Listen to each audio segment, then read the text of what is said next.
L'étrange vie de Nobody Owens de Neil Gaiman.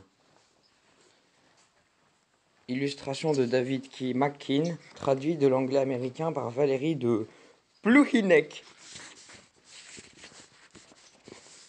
Rattle his bone over the stone, only a pauper, nobody who nobody owns. Fait sonner ses os dessus les tombeaux, ce n'est qu'un maraud qui n'est personne. Comptine traditionnelle.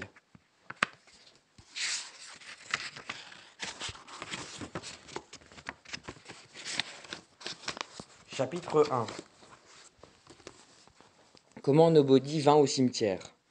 Il y avait une main dans les ténèbres, et elle tenait un couteau. Le manche du couteau était en os noir et lustré, et sa lame plus mince et finie qu'un rasoir. Eût-elle tranché en vous, peut-être n'auriez-vous même pas perçu sa morsure, pas sur le moment. Le couteau s'était acquitté de presque tout ce qui l'amenait là, et sa lame et son manche étaient humides. La porte sur la rue était encore ouverte, à peine, là où s'était glissé dans la maison le couteau et l'homme qui se tenait. Et par cette porte ouverte s'insinuaient en ondulant des volutes de brume nocturne. Le Jack s'arrêta sur le seuil. De la main gauche, il sortit un grand mouchoir blanc de son manteau noir, et il essuya le couteau et le gant de sa main droite qu'il l'avait tenu. Puis, il rangea le mouchoir. La partie de chasse touchait à sa fin. Il laissait derrière lui la femme dans son lit, l'homme au sol auprès d'elle, la grande enfant dans sa chambre aux couleurs vives, entre jouets et maquettes inachevées. Ne restait que le petit, un bambin qui marchait à peine, un seul encore, et sa tâche serait accomplie. Il fléchit les doigts, le Jack était avant toute chose un professionnel. C'était du moins son opinion. Il ne s'autorisait à sourire qu'une fois le travail achevé. Les cheveux étaient sombres et ses yeux étaient sombres. Et ses gants en cuir noir taillés dans l'agneau le plus fin. La chambre du bambin était tout en haut de la maison. Le Jack gravit les marches, d'un pas muet sur les tapis, puis il poussa la porte du grenier. Il entra. Ses chaussures étaient en cuir noir, si bien cirées que l'on eût dit des miroirs sombres. La lune s'y reflétait, infime et à demi-teinte, à demi-pleine. La lune, la vraie, luisait par la croisée. Elle était sans éclat et la brume la rendait vague. Mais le Jag se passerait de lumière vive. Le clair de lune lui suffisait. Il s'en contenterait. Il distinguait la silhouette de l'enfant dans le berceau, une tête, des membres, un torse. Le berceau avait des flancs hauts, munis de barreaux, pour empêcher l'enfant d'en sortir. Jack s'inclina, leva la main droite, celle qui tenait le couteau, et visa la poitrine. Et il se rabaissa la main. La silhouette dans le berceau était celle d'un ours en peluche. Il n'y avait pas d'enfant.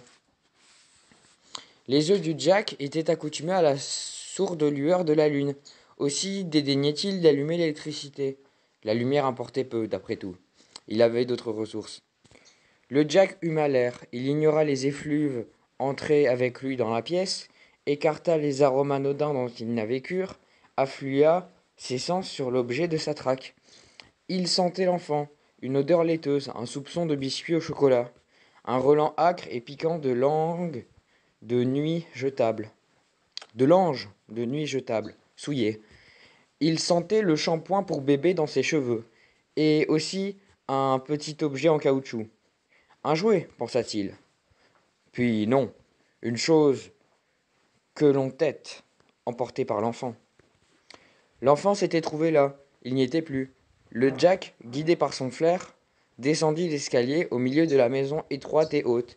Il inspecta la salle de bain, la cuisine, la buanderie, et en dernier lieu le hall d'entrée en bas, où il ne trouva rien. Selon les bicyclettes de la famille, des sacs de course entassés, une couche tombée là, et des vrilles de brume errantes entraient en s'insinuant par la porte ouverte sur la rue. Le Jack émit alors un petit bruit, un grondement qui exprimait l'irritation et aussi la satisfaction. Il rentra le couteau dans son fourreau, dans la poche intérieure de son long manteau, et sortit dans la rue. Il y avait un clair de lune. Il y avait des réverbères, et pourtant la brume étouffait tout, estompait la lumière et estompait les sons, et rendait la nuit ombreuse et trompeuse.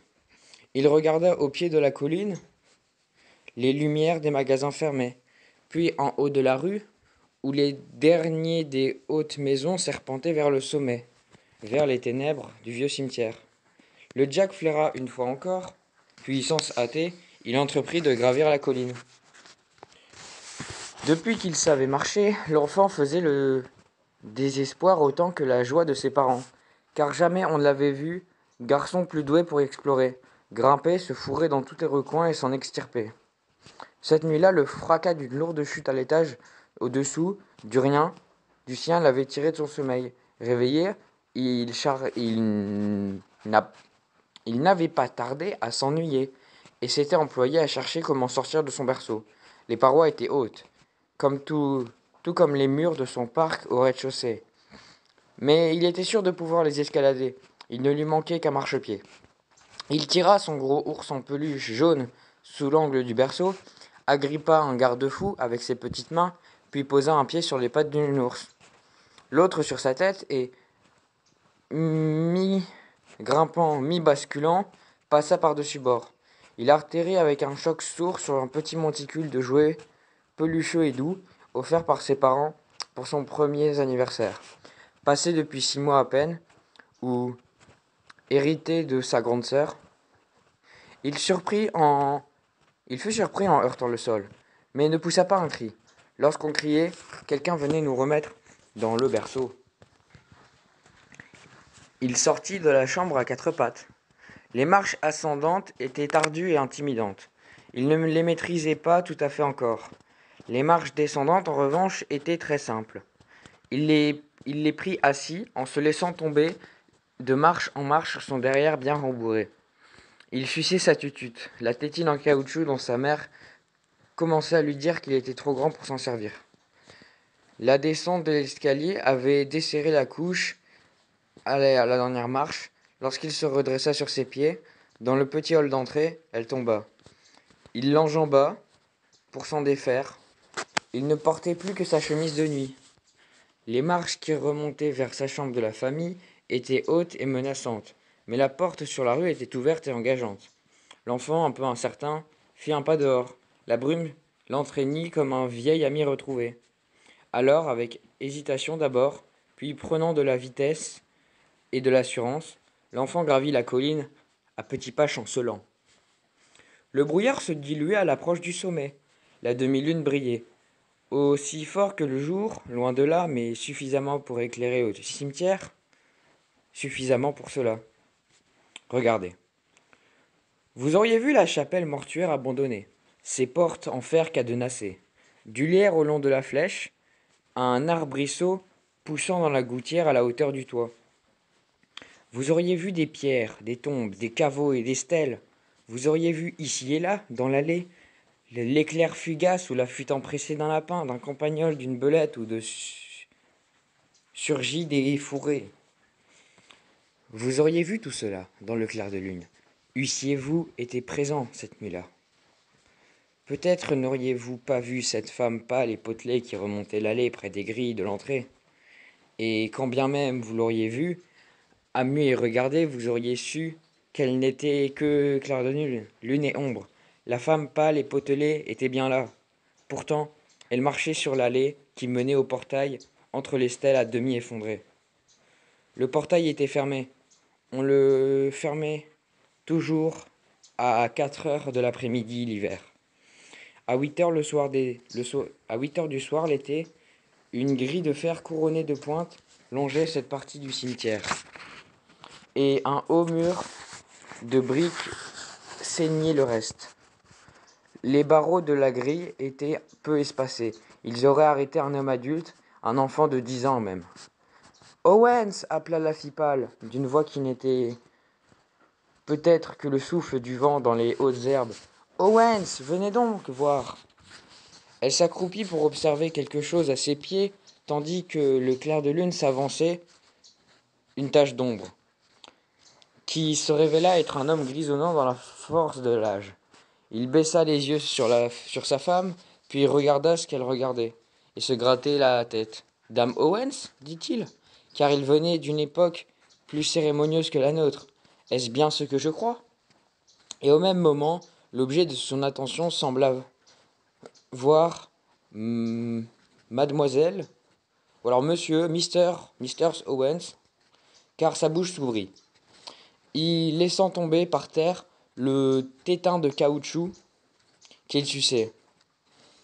Et son petit doigt dodu se tendit lorsqu'il voulait de toutes ses forces agripper l'index pâle de la dame.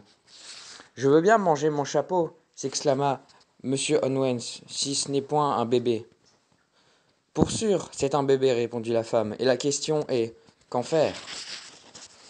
Voilà certes une question, dame Owens, et pourtant, ce n'est point notre question, car le bébé ici présent est vivant incontestablement, et à ce titre, il n'a rien à voir avec nous, pas plus qu'il n'est de notre monde. Voyez comme il sourit, dit mademoiselle Owens, quel sourire adorable! Et d'une main immatérielle, elle caressa les fins cheveux blonds de l'enfant. Le garçonnet ravi se tordit de rire. Une brise froide souffla sur le cimetière, repoussant la brume au bas de ses pentes, car le cimetière recouvrait tout le sommet de la colline.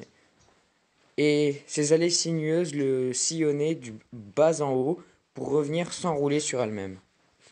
Un raclement métallique. Quelqu'un tirait et secouait le grand portail, ébranlait les vieilles grilles et la lourde chaîne cadenassée qui les retenait. Vous voyez bien, dit Owen, c'est la famille du bébé qui vient le reprendre dans son giron aimant. Laissez donc ce petit, insista-t-il, car mademoiselle Owens entourait le bambin de ses grands bras sans substance, l'apaisait et le caressait. M'est avis qu'il n'est pas de la famille de personne, celui-là, répondit mademoiselle Owens. L'homme au manteau sombre avait renoncé à secouer le grand portail et inspectait à présent la petite porte latérale. Elle était aussi bien fermée, le cimetière avait été vandalisé l'année précédente, et la mairie avait pris des mesures. Mademoiselle Owens, venez donc, laissez-le, vous serez bien aimable. Était en train de dire Monsieur Owens lorsqu'il resta bouche bée, incapable d'ajouter un mot, comme s'il avait vu un fantôme. Peut-être allez-vous penser, et si c'était le cas, vous auriez bien raison, que Monsieur Owens n'aurait pas dû s'étonner de voir un spectre. Mademoiselle Owens et lui étant eux-mêmes décédés depuis quelques siècles déjà, et toute leur vie sociale ou presque se déroulait dans la compagnie d'autres défunts. Mais la population du cimetière était une chose et ceci étant une autre, une forme brute, tremblante, saisissante, grise comme la neige sur un écran de télévision. Toute la panique et l'émotion à nu qui submergent les Owens, comme s'il se fût agi des leurs. Comme s'il se fût agi des leurs. 3 silhouettes, 2 grandes, une plus petite. Mais une seule était nette. Une seule était plus qu'un contour ou un miroitement. Et la silhouette dit « Mon bébé, il veut faire du mal à mon bébé !» Un vacarme sonore. Un homme, à l'extérieur, traversait la rue, entraînant derrière lui une lourde benne à ordures en métal et se dirigeant vers le haut mur de briques qui fermait les cimetières à cet endroit. « Protégez mon fils !» implora le fantôme, et mademoiselle Owens s'avisa que c'était une femme. Bien sûr, la mère du bébé. « Que vous a-t-il fait ?» lui demande-t-elle. Mais elle ne pensait pas que le spectre pût l'entendre. Morte tout récemment, la pauvre chérie, se dit-elle. Il est toujours plus aisé de passer en douceur pour se réveiller en temps voulu sur son lieu d'inhumation, accepter sa mort et faire connaissance avec d'autres habitants. Cette créature était pétrie de détresse et de terreur pour son enfant, et sa panique, ressentie par les Owens comme un hurlement grave, avait attiré l'attention. D'autres silhouettes pâles arrivaient à présent de tout le cimetière. Qui êtes-vous demanda Caius Pompeius à la silhouette. Sa pierre tombale n'était plus qu'un roc érodé.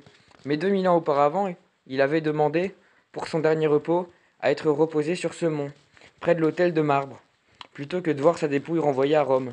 C'était l'un des doyens du cimetière. Il prenait sa responsabilité très au sérieux. Êtes-vous enterré ici ? Bien sûr que non, intervint mademoiselle Owens.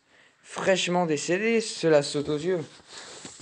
Elle entoura de son bras la forme féminine et lui parla intimement d'une voix basse, calme et raisonnable.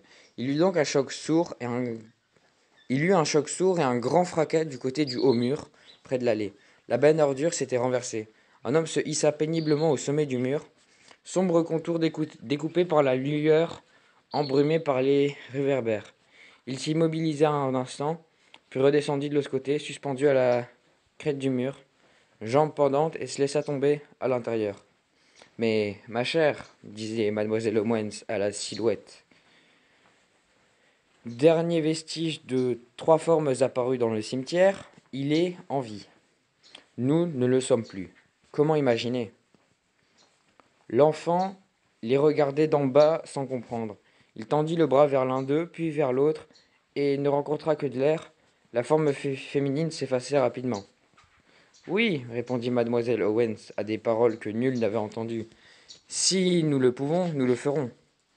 Elle se tourna vers l'homme qui se tenait à ses côtés. Et vous, Owens, serez-vous un père pour ce petit ? Si je serais quoi ? Demanda-t-il en plissant le front. Nous n'avons jamais eu d'enfant, et sa mère souhaite que nous le protégions. Direz-vous oui ? L'homme au manteau noir trébucha dans l'enchevêtrement de lierre et de stèles à demi brisées. Voilà qui redressait et avançait avec plus de prudence, délogeant un hibou qui déployait ses ailes et s'envolait en silence. Il voyait le bébé et le triomphe était dans ses yeux. Owens savait ce que sa femme avait en tête lorsqu'elle prenait cette voie-là. Ce n'était pas pour rien qu'ils étaient mariés dans la vie comme dans la mort, depuis plus de 250 ans. Êtes-vous certaine ? La questionna-t-il. Êtes-vous sûre ? Jamais je n'ai été aussi sûr. Dans ce cas, oui. Si vous êtes sa mère, je serai son père. Avez-vous entendu ? Me demanda mademoiselle Owens à la forme tremblante, qui n'était plus qu'un contour de femme dans le cimetière, aussi vague que l'éclair d'un orage d'été lointain. Elle lui dit quelque chose que nul autre n'entendit et s'évanouit. Elle ne reviendra plus, constate mademoiselle Owens. La prochaine fois qu'elle s'éveillera, ce sera dans son propre cimetière, ou allez savoir où. Mademoiselle Owens s'inclina vers le bébé et lui tendit les bras. « Viens me voir, dit-elle, viens me voir, maman. » Aux yeux de Jack, qui approchait à travers le cimetière sous la lune, le couteau déjà en main, une volute de brume semblait s'enrouler autour de l'enfant, qui disparut. Plus rien que le brouillard humide, le clair de lune et les herbes oscillantes. Le Jack cligna des yeux et huma l'air. Quelque chose s'était passé, mais il ignorait absolument quoi. Il gronda du fond de la gorge, tel un fauve, plein de rage et de dépit. « Eh oh !» appela-t-il, pensant que l'enfant, peut-être, était caché derrière quelque chose. Sa voix, sombre et rude, résonnait d'un timbre étrange, comme s'il était surpris ou gêné de s'entendre parler. Le cimetière gardait ses secrets. « Ouais ?» lança-t-il à nouveau. Il espérait entendre un bébé pleurer ou babiller, ou même bouger. Il ne s'attendait pas à cette voix d'une douceur de soie qui dit « Puis-je vous aider ?» Le Jack était grand. Cet homme l'était plus encore. Le Jack portait des vêtements sombres. Des vêtements de cet homme l'étaient plus encore. Les gens, quand ils remarquaient le Jack, et ils n'aimaient point être remarqués, étaient troublés, mal à l'aise ou saisis d'une terreur inexplicable. Le Jack leva les yeux sur l'inconnu, et ce fut lui qui fut troublé. « Je cherche quelqu'un, dit-il, en rentrant la main droite dans sa poche de son manteau, afin que le couteau fût caché, mais accessible en cas de nécessité. »« Dans un cimetière fermé ? La nuit ? » demanda l'inconnu, impassible. « Ce n'est qu'un enfant, expliqua le Jack. Je passais par là quand j'ai entendu un bébé pleurer. Et je l'ai vu à travers la grille. Qu'auriez-vous fait à ma place? J'applaudis à votre civisme. Et pourtant, quand bien même vous auriez retrouvé cet enfant, comment comptiez-vous sortir avec lui? Vous n'auriez pas pu repasser le mur avec un bébé dans les bras. J'aurais appelé jusqu'à qu'on vienne m'ouvrir, dit le Jack. Un lourd cliquetis de clés. Dans ce cas, c'est moi qui serais venu, répondit l'inconnu. Il aurait bien fallu que je vous fasse ouvrir. Il choisit une grosse clé sur son anneau. Suivez-moi. Le Jack marcha derrière l'inconnu. Il sortit son couteau de sa poche. Alors vous êtes le gardien. Moi? Pour certainement. Moi, mais certainement, pour ainsi dire. Il approchait le portail et le Jack, en étant certain, s'éloignait du bébé. Mais le gardien avait les clés. Un couteau dans le noir, voilà qui suffirait à régler l'affaire. Puis il pourrait chercher l'enfant toute la nuit s'il le fallait. Il leva le couteau. S'il y a bien un bébé, dit le gardien sans se retourner, il ne peut se trouver dans le cimetière. Vous vous serez trompé. Les chances sont minces pour qu'un enfant ait pénétré ici. Après tout, il est beaucoup plus probable que vous ayez entendu un oiseau de nuit ou un chat. Peut-être, ou un renard. Cet endroit était officiellement classé parc naturel, savez-vous? Il y a 30 ans, vers l'époque du dernier enterrement. À présent, réfléchissez bien. Et dites-moi si vous êtes certain que c'est un enfant que vous avez vu. Le Jack réfléchit. L'inconnu déverrouilla la porte latérale.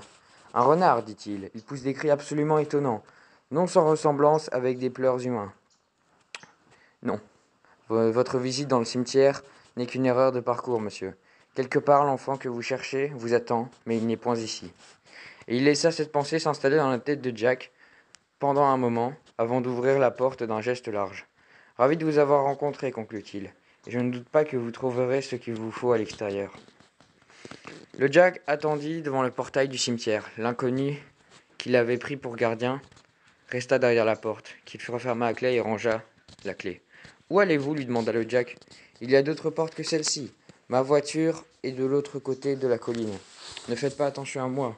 Vous n'avez même pas besoin de vous rappeler de cette conversation. Non, reconnut Jack d'un ton affable. C'est vrai. Il a rappelé avoir gravi la colline. Se souvenait de ce qu'il avait pris pour l'enfant était en fait qu'un renard. Un garçon obligeant l'avait accompagné jusqu'à la rue. Il rentra son couteau dans son fourreau puis dans le manteau. Bien dit, dit-il. Bonne nuit. Bonne nuit à vous, le salua l'inconnu qui l'avait pris pour un gardien.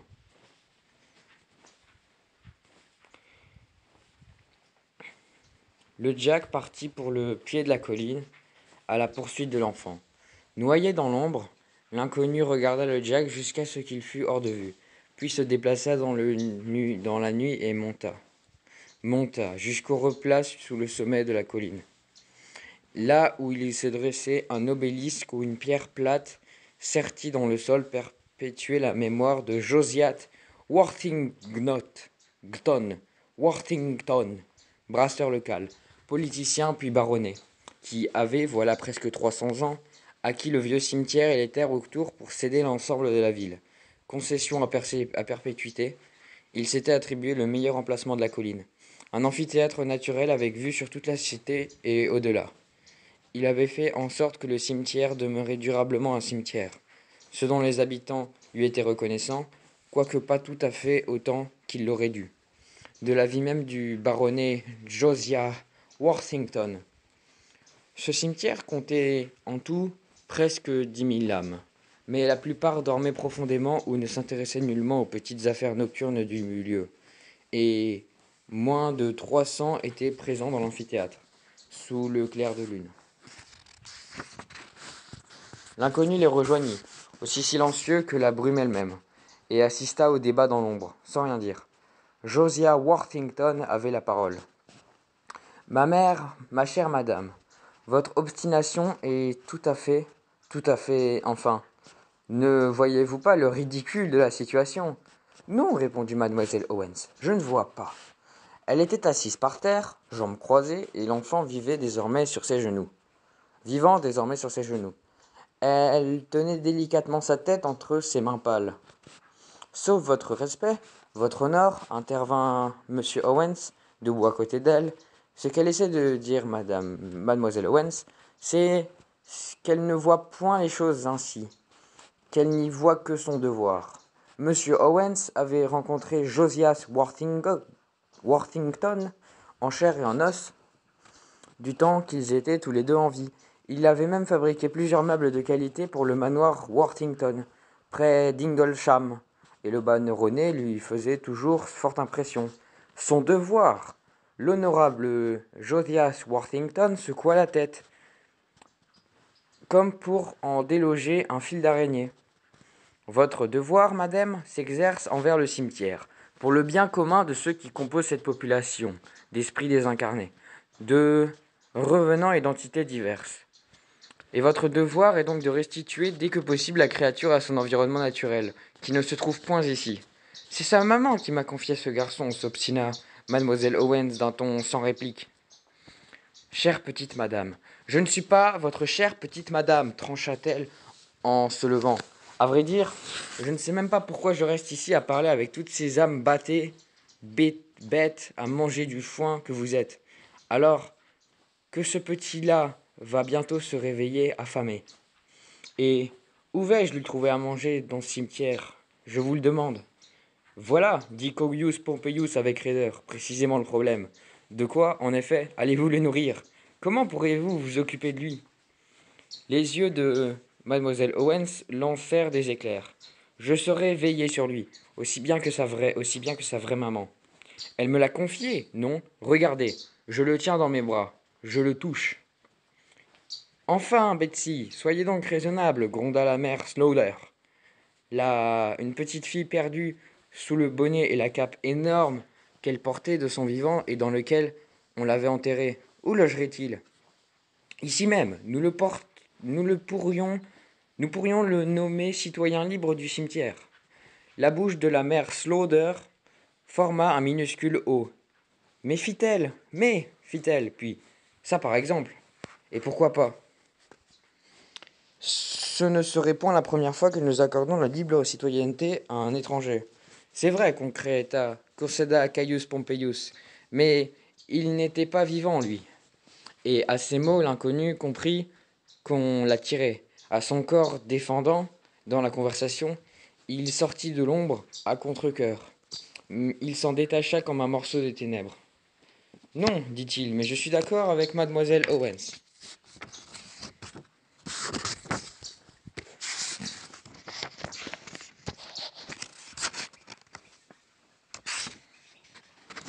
Vraiment, Silas?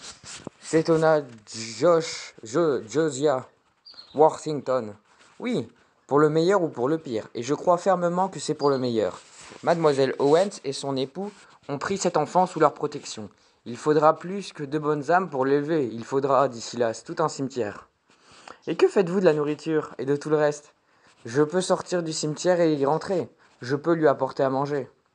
C'est bien beau dire ça, objecta la mère Slaughter. Mais vous allez et venez sans que personne ne sache où vous êtes. Il suffirait que vous vous absentiez une semaine et le petit pourrait en mourir. Vous êtes une femme pleine de sagesse, dit Silas. Je comprends pourquoi on dit tant de bien de vous. Si je pouvais infléchir l'esprit des morts comme il le faisait avec les vivants, rien ne l'empêcherait d'employer tous les artifices et la flatterie et la persuasion, car les morts ne sont insensibles ni à l'un ni à l'autre. Puis il reprit une décision. Soit, si monsieur ou mademoiselle Owen sont ses parents, je serai son tuteur. Je resterai ici et si je dois partir, je trouverai quelqu'un pour me remplacer. Apporter à manger à l'enfant et prendre soin de lui. Nous pourrions occuper la crypte de la chapelle. Mais, se récria Josiah Worthington, mais un enfant humain, un enfant vivant, enfin, c'est un crime, c'est un cimetière ici. Pas une nurserie, bon sang. Exactement, dit Silas en hochant la tête. Vous avez parfaitement raison, sire Josiah. Je n'aurais pu dire mieux moi-même. C'est pourquoi il est vital que l'enfant soit élevé en perturbant le moins possible, pardonnez-moi l'expression, la vie du cimetière. Sur ce, il alla rejoindre mademoiselle Owens d'un pas tranquille et baissa les yeux sur l'enfant endormi dans ses bras. Il haussa un sourcil. A-t-il un nom, mademoiselle Owens? Sa mère n'en a rien dit. Fort bien. De toute manière, Son ancien nom lui sera plus très utile, et il y a quelqu'un au dehors qui lui veut du mal. Si nous lui choisissions un nouveau nom. Caius Pompeius s'avança pour dévisager l'enfant. On dirait un peu mon proconsul, Marcus. Nous pourrions l'appeler Marcus.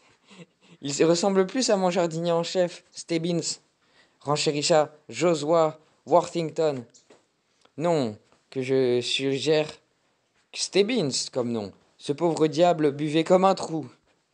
Il y a même, il y a quelque chose de mon neveu Harry, dit la mère Slaughter. Et l'on put croire que tout le cimetière s'allait s'en mêler. Chaque habitant proposait ses comparaisons entre l'enfant être et un être depuis longtemps oublié lorsque mademoiselle Owens prit la parole. Il ne ressemble à personne d'autre qu'à lui-même, dit-elle, d'une voix ferme. Il ne ressemblait à personne. Alors, va pour personne, dit Silas. Nobody Owens. Et là, comme en réaction à son nom, l'enfant ouvrit de grands yeux bien éveillés. Il regarda autour de lui, s'imprégna des visages des morts, et de la brume, et de la lune. Puis il regarda Silas, ne sia pas, il avait l'air grave. Nobody. Non, mais qu'est-ce que c'est que pour ce nom éclata la mère Slaughter, scandalisée. C'est le sien, un bon nom, dit Silas. Il nous aidera à le protéger. Je ne veux pas d'ennui, de prévient Josiah Worthington. L'enfant leva les yeux sur lui et, là, affamé ou fatigué, ou simplement loin de sa maison, de sa famille, de son monde, il chiffonnait son petit visage et se mit à pleurer. Laissez-nous, dit Caius Pompeius à mademoiselle Owens. Nous poursuivrons cette discussion sans vous. Mademoiselle Owens attendit à l'extérieur de la chapelle mortuaire. Il y avait 40 ans que l'édifice, à savoir une petite église surmontée d'une flèche, avait été déclaré d'intérêt historique. La municipalité avait conclu que sa rénovation, trop coûteuse pour une chapelle dans un cimetière envahi par les mauvaises herbes, n'était plus à l'ordre du jour, si bien que l'on avait cadenassé et en attendant qu'elle s'écroule. Quoique couverte de lierre, elle était solidement bâtie, et ce n'était pas en ce siècle-ci qu'elle tomberait. L'enfant s'était endormi dans le bras de mademoiselle Owens. Elle le berçait doucement en lui murmurant une vieille berceuse que sa mère lui chantait déjà lorsqu'elle-même était bébé. À l'époque où les hommes avaient commencé à porter des perruques poudrées, la chanson disait « Dors, dors, mon tout petit, dors jusqu'au bout de la nuit. Un jour tu verras le monde, tu verras comme la terre est ronde. Danse, danse avec ton amour, pose un baiser sur ses lèvres. Tu trouveras ton nom un jour, un trésor dans les ténèbres. » Et mademoiselle Owens chanta jusque-là avant de s'apercevoir qu'elle avait oublié la fin. Il lui semblait que le dernier vers disait quelque chose comme « Jusqu'à la fin du monde, long là », mais cela venait peut-être d'une toute autre chanson, si bien qu'elle s'arrêta et opta pour « À la claire fontaine » avant d'entonner de sa chaude voix campagnarde l'air le plus récent de Cadet Roussel. Elle venait de commencer une longue ballade à propos d'un jeune gentilhomme dont la fiancée, sans raison particulière, l'empoisonne avec un plat d'anguilles tacheté. Lorsque Silas apparut au coin de la chapelle, un carton dans les bras. « Et voilà, dame Owens, dit-il, rien que des bonnes choses pour un garçon plein de croissance. Nous pouvons garder tout cela dans la crypte, non ?» Le cadenas s'ouvrit dans ses mains et il tira sur la porte en fer. Mademoiselle Owens entra et jeta les regards dubitatifs sur les étagères et sur les vieux bancs de bois appuyés contre un mur. Il y avait des cartons moisis pleins d'anciens registres paroissiaux dans le coin. Et dans l'autre coin, une porte ouverte sur des toilettes victoriennes à chasse d'eau sur un lavabo avec un robinet d'eau froide. L'enfant ouvrit tout grand les yeux. « Nous n'aurions qu'à ranger la nourriture ici, dit Silas. Il y fait frais, elle se gardera pour longtemps. Plus longtemps. Il plongea la main dans le carton et en sortit une banane. « Et qu'est-ce donc que cela » demanda mademoiselle Owens en lorgnant l'objet jaune et noir d'un œil suspicieux. « C'est une banane, dit Silas, un fruit qui vient des tropiques. Je crois qu'il faut retirer l'enveloppe extérieure, comme ceci. » L'enfant, Nobody, se tortilla dans les bras de mademoiselle Owens et elle le posa sur les dalles. Il trotta rapidement jusqu'à Silas, agrippa sa jambe de pantalon et s'y accrocha. Silas lui donna la banane. Mademoiselle Owens regardait le garçon manger. Banane, articula-t-elle, d'un air un peu convaincu. Jamais entendu parler, jamais. Quel goût cela peut-il avoir? Je n'ai pas la moindre idée, répondit Silas, qui ne prenait qu'une sorte de nourriture. Et ce n'était pas de banane. Si ce n'était pas de banane, vous pourriez lui installer un lit ici, vous savez. Et ce n'était pas des bananes. Vous pourriez lui installer un lit ici, vous savez. Je ne sais pas faire une chose pareille, alors qu'Owens et moi avons une tombe ravissante à côté du parterre de Marguerite. Il y a toute la place pour un petit là-bas. Et puis, ajouta-t-elle, de crainte de froisser Silas en refusant son hospitalité, je ne voudrais pas qu'il vous dérange. Il ne me dérangerait pas. L'enfant avait terminé sa banane. Ce qu'il n'avait pas mangé était écrasé partout sur lui. Il eut un sourire radieux, tout seul, avec ses joues en pomme d'api. Nanan, gazouilla-t-il gaillement. Quel petit garçon intelligent, s'attendrit mademoiselle Owens, et comme il s'est arrangé. Mais dis-moi, petit asticot, il faut faire attention. Et elle retira des morceaux de banane de ses vêtements et de ses cheveux, puis, à votre avis, que vont-ils décider? Je l'ignore. Je ne peux pas renoncer à lui, mais après que j'ai promis à sa maman. Pas après ce que j'ai promis à sa maman. J'ai été beaucoup de choses en mon temps, dit Silas. Mais je n'ai jamais été mère, et je n'ai pas l'intention de commencer maintenant. Seulement moi, je peux partir d'ici. Moi, non, reconnut simplement mademoiselle Owens. Mes ossements sont ici, et ceux d'Owens aussi. Je ne partirai jamais. Ce doit être agréable, dit Silas, d'avoir sa place quelque part, un endroit où l'on est chez soi. Il n'y avait rien de mélancolique dans son expression. Sa voix était plus sèche que le désert, et il avait parlé comme pour constater le simple fait indiscutable. Mademoiselle Owens ne discuta pas. Pensez-vous que nous aurons longtemps à attendre? Pas longtemps, prédit Silas. Mais il se trompait. Dans l'amphithéâtre, là-haut, sur le flanc de la colline, chaque membre de la communauté avait une opinion et tentait l'exprimer. Le fait que ce fussent les Owens qui s'étaient engagés dans cette absurdité, et non quelques tels de linottes parmi les derniers arrivés, comptait pour beaucoup, car ils étaient respectables et respectés. Que Silas se fut porté volontaire pour être le tuteur de l'enfant avait également son poids. Ceux du cimetière le considéraient avec une révérence teintée de circonspection, existant comme ils le faisaient à la frontière entre leur monde et celui qu'ils avaient quitté. Mais tout de même, un cimetière, en principe, n'est pas une démocratie. Cependant, la mort est la démocratie suprême.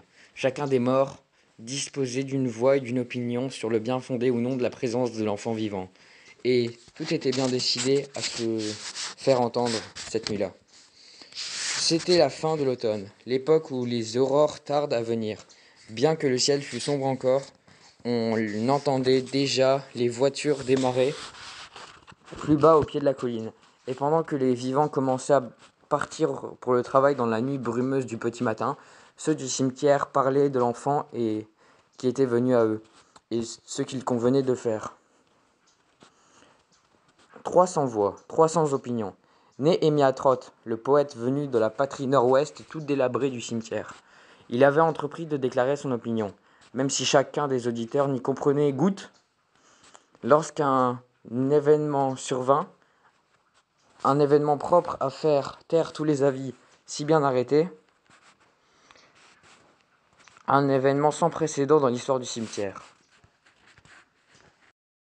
Un gigantesque cheval blanc, de ceux que les gens de chevaux appelaient un gris, gravit à l'amble du flanc de la colline. Le martèlement de ses sabots s'entendit avant qu'on ne le vît, tout comme les craquements des broussailles et des fourrés. Il s'écrasait sur son passage. Les ronces, le lierre et les ajoncs qui poussaient sur le flanc de la colline. Il était haut comme le cheval de trait, 19 paumes ou plus au garrot. Il était une bête propre à mener au combat un chevalier en armure. Mais il ne portait sur son dos nu qu'une femme, vêtue de gris et la tête aux pieds. Sa longue jupe et son châle semblaient tissés dans les toiles d'araignée anciennes. Son visage était serein et paisible. Il la connaissait, ceux du cimetière, car chacun d'entre nous, à la fin de ses jours, rencontrait la dame au cheval blanc, et nul ne l'oublie. Le cheval s'arrêta près de l'obélisque. À l'est, le ciel blanchissait légèrement, une luminescence nacrée d'avant l'aube qui mettait ceux du cimetière mal à l'aise et leur donnait envie de regagner le confort de leur logis. Pourtant, aucun d'entre eux ne bougea. Ils regardaient la dame au cheval blanc. Tous étaient mi-excités, mi-effrayés.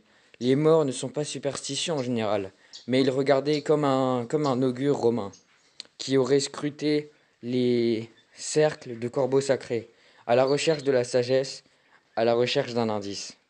Et elle leur parla. D'une voix semblable au carillon de 100 minuscules clochettes d'argent, elle prononça ces simples mots. Les morts doivent être charitables. Et elle sourit. Le cheval, qui arrachait et mastiquait avec satisfaction une touffe d'herbe grasse, cessa alors. La femme toucha son encolure et il se détourna.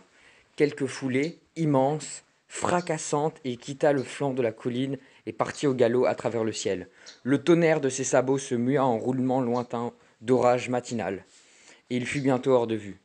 C'est en tout cas ce que racontèrent ceux du cimetière qui se trouvaient sur la colline cette nuit-là. Le débat était clos, et sans même un vote à main levée, la décision était prise. L'enfant Nobody Owens serait nommé citoyen libre du cimetière. La mère Slaughter et le baronnet Josiah Worthington accompagnèrent Monsieur Owens dans la crypte de l'ancienne chapelle pour délivrer la nouvelle à sa femme. Elle ne parut nullement étonnée par le miracle. « C'est bien, dit-elle. Il y en a qui n'ont point une once de raison dans le crâne, mais elle, si elle ne s'y trompe pas, elle ne s'y trompe pas. Pour sûr. » Avant que le soleil ne fût levé sur le matin gris où roulait le tonnerre, l'enfant dormait à point fermé dans la jolie petite tombe des Owens, car Maître Owens était décédé prospère, à la tête de la guilde locale des ébénistes, c'est-à-dire les gens qui gèrent le bois, qui farment le bois et tout ça. Et ces derniers avaient tenu à lui rendre les honneurs dus à son rang. Sylla sortit une ultime expédition avant l'aube. Il trouva la haute maison au flanc de la colline et examina les 3 corps qu'il y découvrit. Étudiant la disposition des plaies ouvertes par le couteau, une fois satisfait, il sortit dans la nuit matinale et, retournant dans sa tête des possibilités déplaisantes, et, rentrant au cimetière, gagna la flèche de la chapelle où il dormait et patientait pendant un jour. Dans la petite ville au pied de la colline, la colère du Jack enflait. C'était une nuit qu'il avait attendue si longtemps, avec tant d'impatience. C'était l'aboutissement de mois, d'années de travail, et les affaires de la soirée avaient débuté de manière prometteuse. 3 personnes supprimées, et qu'aucune ait pu pousser un cri. Et puis tout avait pris un tour exaspérant. Pourquoi étaient-ils tous montés dans la colline alors que l'enfant était si manifestement descendu ? Le temps qu'il soit en bas, la piste était froide. Quelqu'un avait dû trouver l'enfant, l'emmener, le cacher. C'était la seule explication. Un coup de tonnerre éclata, sonore et subit comme un coup de fusil. Et la pluie s'abattit à saut. Le Jack était méthodique. Il entreprit de planifier sa prochaine manœuvre. Les visites qu'il devait rendre à certains habitants, à ceux qui seraient les yeux et les oreilles dans la ville. Rien ne l'obligeait à dire à l'assemblée qu'il avait échoué. Quoi qu'il en fût, se dit-il en abritant sous un auvent de la pluie matinale qui roulait comme des larmes. Il n'avait pas échoué, pas encore. Il avait des années devant lui.